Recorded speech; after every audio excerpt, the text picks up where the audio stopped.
Surat civil hospital ખાતે Chandipura virus સામે રક્ષણ મેળવવાની તૈયારીઓ શરૂ કરાઈ છે। સ્પેશિયલ વોર્ડ બનાવવામાં આવી રહ્યો છે। ડોક્ટરની ટીમ સ્ટાફ સાથે 24 કલાક કાર્યરત રહેશે। સુરત સિવિલ હોસ્પિટલ ખાતે ચાંદીપુરા વાયરસ સામે રક્ષણ મેળવવાની તૈયારીઓ શરૂ કરાઈ છે, જેને લઈને સ્પેશિયલ વોર્ડ પણ બનાવવામાં આવી રહ્યા છે અને સાથે જ ડોક્ટરની ટીમ સાથે સ્ટાફ પણ 24 કલાક કાર્યરત રહેશે। ગુજરાતમાં હાલ ચાંદીપુરા વાયરસને કારણે બાળકોના ટપોટપ મોત થઈ રહ્યા છે। ગઈકાલના આંકડા અનુસાર અત્યાર સુધીમાં રાજ્યમાં કુલ 15 બાળકો ચાંદીપુરા વાયરસને કારણે હેઠળ મોતને ભેટ્યા છે, જ્યારે અન્ય બાળકોના સેમ્પલ પુણે ખાતે લેબોરેટરીમાં મોકલવામાં આવ્યા છે। ચાંદીપુરા વાયરસને શંકાસ્પદ બાળ દર્દીઓ મહાનગરની હોસ્પિટલમાં આવી રહ્યા છે। વિસ્તારોમાં જ નહીં પરંતુ મહાનગરોમાં પણ દેખાઈ રહ્યા છે। અમદાવાદની સિવિલ હોસ્પિટલમાં ચાંદીપુરાના શંકાસ્પદ 6 કેસ નોંધાયા છે, જેમાં 2 બાળકોના મોત થયા છે, જ્યારે 3 બાળ દર્દી સારવાર હેઠળ છે। એમાં 1 વેન્ટિલેટર પર છે અને 1ને ડિસ્ચાર્જ આપવામાં આવ્યો છે, જ્યારે રાજકોટમાં શંકાસ્પદ 5 કેસ નોંધાયા છે। આ 5 કેસમાં 5 બાળકોના મોત થયા છે। વડોદરામાં 7 કેસમાં 3 બાળકના મોત થયા છે। 2 દર્દી આઈસીયુમાં અને 2ની હાલત સ્થિર છે। સારવાર લઈ રહેલા બાળકોના માતા પિતામાં ફફડાટ જોવા મળી રહ્યો છે। યસ મેમ, આપનું નામ ને પરિચય। નમસ્તે, મારું નામ ડૉક્ટર જિગીશા Patadiya, head of the department paediatrics બાળરોગ વિભાગ, નવી સિવિલ હોસ્પિટલ સુરત ખાતેથી વાત કરું છું। જે નવો વાયરસ આવ્યો છે, નવો વાયરસને લઈને આપણે સિવિલ તંત્ર કઈ રીતની તૈયારી બતાવી છે અને કેટલી બેડની આપણે વ્યવસ્થા કરી છે? જી, આપ સૌ જાણો છો એ પ્રમાણે જે વાયરલ એન્સેફેલાઇટિસના કેસીસ ગુજરાતમાં જોવા મળી રહ્યા છે, એમાં સાઉથ ગુજરાતમાં તૈયારીના ભાગરૂપે નવી સિવિલ હોસ્પિટલ ખાતે આપણી પાસે 20 બેડનું પીડિયાટ્રિક ઇન્ટેન્સિવ કેર યુનિટ હાલમાં કાર્યરત છે। એની સાથે જો કોઈ આવા સંભવિત કેસીસ આપણી પાસે સાઉથ ગુજરાતમાંથી આવશે તો એના માટે બીજું 10 બેડનું પીડિયાટ્રિક ઇન્ટેન્સિવ કેર યુનિટ ચાલુ કરવાની તૈયારી અત્યારે ચાલી રહી છે।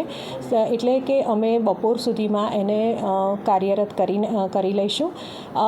ઇન્ટેન્સિવ કેર યુનિટમાં પેશન્ટ્સને માટે જરૂરી વેન્ટિલેટર્સ, દવાઓ, હોસ્પિટલ માટેનો ડૉક્ટરનો staff, nursing staff, support staff, life saving medicines અને બીજી તમામ સુવિધાઓ ઉપલબ્ધ હશે।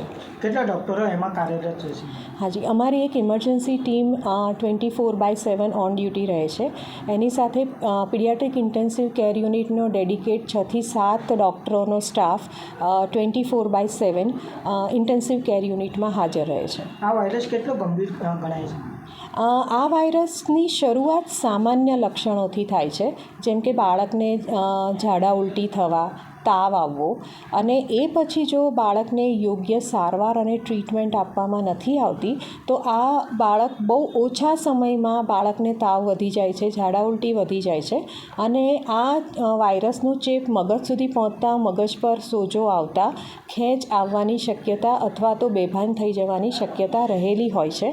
સો આ વસ્તુને ધ્યાનમાં રાખીને બાળકને કોઈ પણ આવા સિમ્ટમ્સ દેખાય, એટલે કે લક્ષણો દેખાય તો તરત જ નજીકના ડૉક્ટરનો સંપર્ક કરો।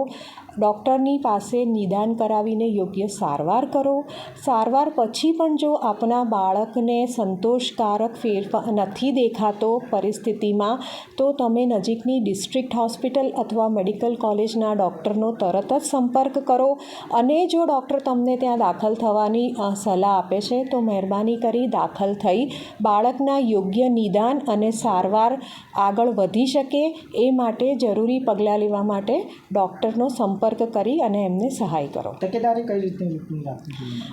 આપ સૌ જાણો છો એ પ્રમાણે આ જે વાયરસ જે અત્યારે આપણે જે ચર્ચા કરી રહ્યા છીએ એ મુખ્યત્વે સેન્ડ ફ્લાયથી ફેલાય છે। સેન્ડ ફ્લાય એ મુખ્યત્વે કાચા મકાનોની તિરાડોમાં રહેતી હોય છે। વરસાદની સિઝનમાં કે કોઈ કારણસર જ્યારે આ સેન્ડ ફ્લાય બહાર આવે છે અને કરડે છે, એમાંથી આ વાયરસ ફેલાવાની શક્યતા છે। એટલે જે સરકારશ્રીએ આદેશો આપ્યા છે એ પ્રમાણે ડિસઇન્ફેક્ટન્ટ એટલે કે જંતુનાશક દવાઓનો છંટકાવ, એની સાથે સાથે પાણીનો ભરાવો ના થાય એની કાળજી, જ્યાં જ્યાં ઘરમાં કાચા મકાનો ખાસ કરીને અથવા અંધારિયા મકાનો કે જ્યાં તિરાડો છે અથવા તો સેન્ડ ફ્લાયને રહેવાની શક્યતાઓ છે, એ તમામ જગ્યાઓને ધ્યાનમાં લઈ અને એની ઉપર દવાઓનો યોગ્ય છંટકાવ કરીને આપણે આ વાયરસને અથવા તો આ બીમારીને સમાજમાં પ્રસરતી રોકી શકીશું। કઈ દવાઓનો ઉપયોગ કરવો જોઈએ?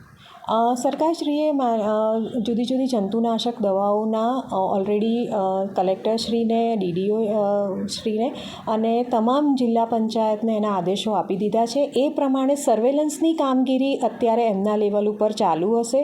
દવાઓના છંટકાવની કામગીરી જે તે જગ્યાએ ગ્રામ્ય કક્ષાએ અને જિલ્લા કક્ષાએ એની કાર્યવાહી હાથ ધરવામાં આવી રહી છે. કઈ ઉંમરના બાળકોને લાગી છે?